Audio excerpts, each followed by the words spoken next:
Hi friends, అస్సలం వాలేకుమ్. Welcome back to our YouTube channel. Friends, ఇవాళ నేను మటన్తో ఒక న్యూ రెసిపీ తీసుకొచ్చానండి. వీడియో మొత్తం చూడండి ఫ్రెండ్స్, వీడియో స్క్రిప్ట్ చేయకండి. ఇది మటన్తో నేను కోఫ్తాలు చేస్తానండి. చాలా రుచిగా ఎమ్మీగా ఉంటాయండి. తినే కొద్దీ తినేయాలనిపించిందండి. చాలా టేస్టీగా ఉంటాయండి. మా దాంట్లో మాత్రం మేము కోఫ్తాలు అంటామండి. మళ్ళీ తెలుగులో నాకు ఏమంటారో తెలియదండి. మీకు ఎవరికైనా తెలిస్తే నాకు కామెంట్ చేయండి ఫ్రెండ్స్. దీనికోసం నేను మటన్ మెత్తటి ముక్కలు తీసుకున్నానండి. దీంట్లో బోన్లెస్సే వేయాలండి మటన్. ఇప్పుడు నేను ఈ మటన్ని ఒక 2-3 సార్లు బాగా వాష్ చేసుకున్నానండి. ఇప్పుడు నేను ఇది మిక్సీలో మెత్తగా పేస్ట్ లాగా చేస్తానండి. అంటే నీళ్లు వేయకుండానే మిక్సీ పట్టుకుంటాను. దాని తర్వాత ఇందులోకి ఉప్పు, కారం, పసుపు, అల్లం వెల్లుల్లి పేస్ట్ వేసి ఇంకోసారి మిక్సీ పట్టాలండి. చూద్దాం, ఒకసారి ఇది మిక్సీ పట్టేస్తాను. చాలా టేస్టీగా ఉంటాయి ఫ్రెండ్స్. వీడియో మొత్తం చూడండి, వీడియో స్క్రిప్ట్ చేయకండి. చాలా ఎంత వంట రాని వాళ్ళకైనా సరే ఇట్టే చేసేస్తారండి. అంత టేస్టీగా, అంత ఈజీగా చేసుకోవచ్చండి మటన్ కోఫ్తాలు. అది ఎలా చేయాలో చూద్దాం. మిక్సీ జార్ తీసుకున్నానండి. ఇప్పుడు ఇందులో ఈ మటన్ని చిన్న ముక్కలుగా కట్ చేసుకున్నాను కదండి. ఇప్పుడు ఇలా వేసేసి నేను బాగా మిక్సీ పట్టేస్తానండి. దాని తర్వాత చూద్దాం. ఇదిగోండి ఫ్రెండ్స్, ఇలా మెత్తగా చేసి చూసారా, మిక్సీ పట్టేశానండి. చూసారా, మనకి అస్సలు బోన్స్ అనేది అసలు తీసుకోకూడదండి. బోన్స్ లేకుండా మెత్తటి ముక్కలు తీసుకోవాలండి, అప్పుడే బాగుంటాయి కోఫ్తాలకి. ఇప్పుడు ఇందులో 1 స్పూన్ కార్న్ఫ్లోర్,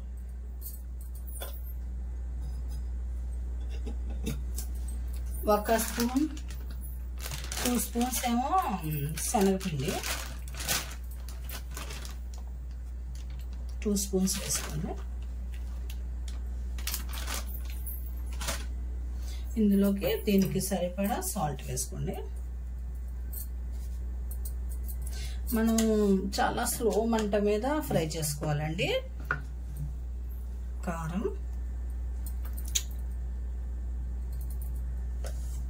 పసుపు,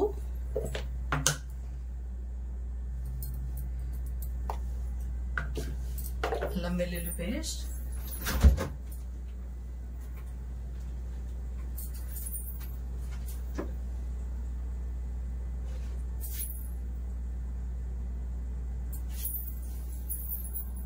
½ స్పూన్ ధనియా పొడి,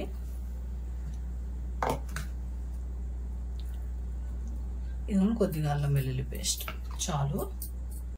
ఇదిగోండి ఇప్పుడు కొత్తిమీర ఏమో బాగా సన్నగా తరుక్కోవాలండి.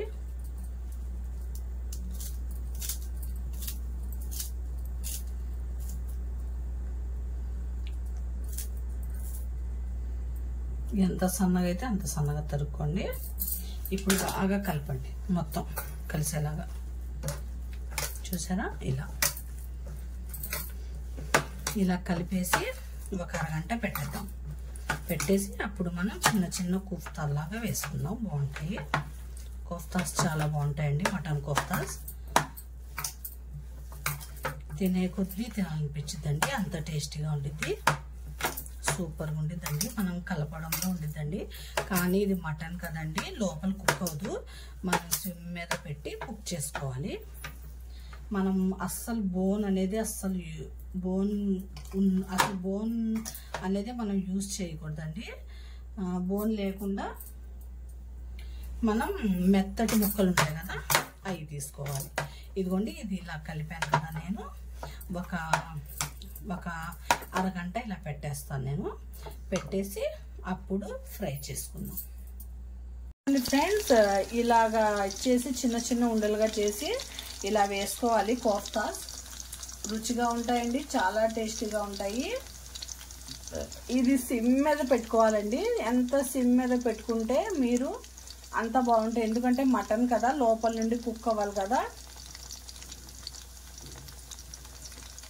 మా పిల్లలకి ఇలా డిఫరెంట్స్గా వండి పెడితే పిల్లలు ఇష్టంగా తింటారండి.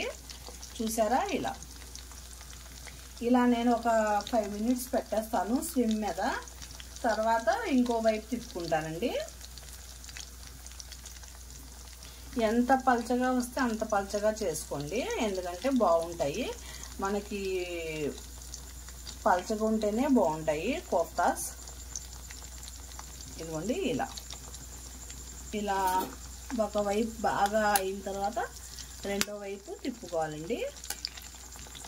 చూసారా, మనకి స్విమ్ మీదే ఉండాలి. ఎంత స్విమ్ మీద ఉంటే అంత బాగా ఉడుకుతాయండి.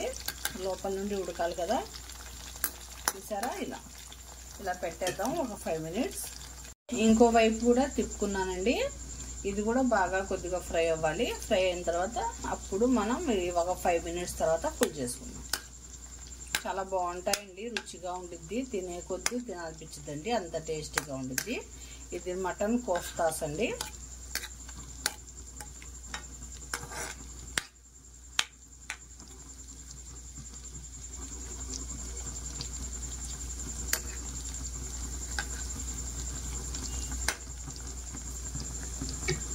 నా రెసిపీస్ నచ్చితే ఒక లైక్, షేర్, సబ్స్క్రైబ్ చేసుకోండి ఫ్రెండ్స్. కొత్తగా ఎవరైనా నా ఛానల్ చూస్తుంటే నా ఛానల్ని సబ్స్క్రైబ్ అనేది చేసుకోండి. ఇదిగోండి ఫ్రెండ్స్, ఎంతో టేస్టీగా ఉండే కోఫ్తాస్ రెడీ అయిపోయినాయండి.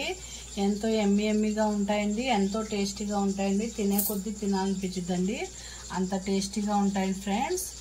నా రెసిపీస్ నచ్చితే ఒక లైక్, షేర్, సబ్స్క్రైబ్ చేసుకోండి ఫ్రెండ్స్.